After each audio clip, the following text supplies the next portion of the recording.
قل بفضل الله وبرحمته فبذلك فليفرحوا هو خير مما يجمعون۔ البتہ اس دن جنتیوں کا ٹھکانہ بہتر ہوگا اور خوابگاہ بھی عمدہ ہوگی، اور جس دن آسمان بادل سمیت پھٹ جائے گا اور فرشتے لگاتار اتارے جائیں گے، اور اس دن صحیح طور پر ملک صرف رحمان کا ہی ہوگا، اور یہ دن کافروں پر بڑا بھاری ہوگا۔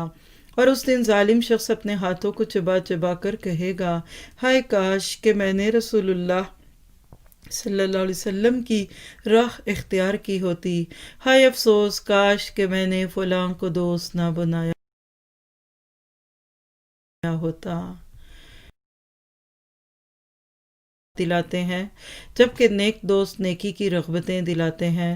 ہم خود سے سوال کریں ہماری دوستی کس سے ہے؟ آئیے قرآن پاک سے اپنی دوستی کا رشتہ مضبوط کر لیں، ایک ایک کر کے ہماری دوستیوں کے معیار بھی بدلتے جائیں گے۔ جتنا قرآن سے دوستی ہوگی اتنا اچھے لوگ آپ کے دوست بنیں گے، جتنی قرآن سے دوری ہوگی اتنا اچھے لوگ آپ سے دور ہوتے جائیں گے۔ یہ معیار ہے، لیکن بات یہ ہے کہ آج امت مسلمہ اور قرآن سے دوستی کیا اس کی بنیادیں ہیں؟ ہمارے لیے ایک لمحہ فکریہ ہے۔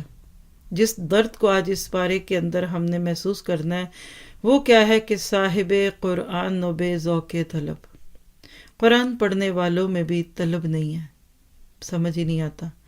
اور یہ بھی بڑی بات ہے، ہماری جڑوں میں ماں باپ نے جو اللہ رسول کی اور قرآن کی محبت دی ہوئی نا، کہ ہم صبح اٹھ کر ایک رکوع پڑھ لیتے ہیں، ہر سال رمضان میں چلو ایک ایک پارہ کر کے ایک قرآن تو پورا کر لیں، یہ بڑی بات ہے۔ اس کا کریڈٹ ہمارے بزرگوں کو جاتا ہے، ہمارے فور فادرز اور انسیسٹرز اور دادا دادیوں کو جاتا ہے، جو صبح کہتے تو اٹھو قرآن پڑھو، سوتے نہیں ہیں، پڑھتے ہیں۔ آج بھی امت میں الحمدللہ یہ رواج اور سنت موجود ہے کہ ان قرآن الفجر کان مشہودا، پر سمجھ نہیں آتا۔ یہ غلطی ہو گئی، ہمیں ناظرہ پڑھایا گیا، ہماری بسم اللہ ہوئی، ہماری آمین ہوئی، قرآن خوانی ہم نے خود ہی بنا لی۔ قرآن سے تعلق کی بہت ساری ڈوریاں آج ہیں موجود، لیکن جو کٹی ہوئی ہے نا وہ کیا ہے کہ اس کی سمجھ نہیں آتی، اور اس سے پھر قرآن سے دوری ہوئی، مسلمان زوال کا شکار ہو گئے۔ یاد رکھیے کہ قرآن کو سمجھ کر پڑھنا کتنا ضروری ہے، بہت بہت بہت ضروری ہے، اس کے بغیر گزارا ہو نہیں سکتا۔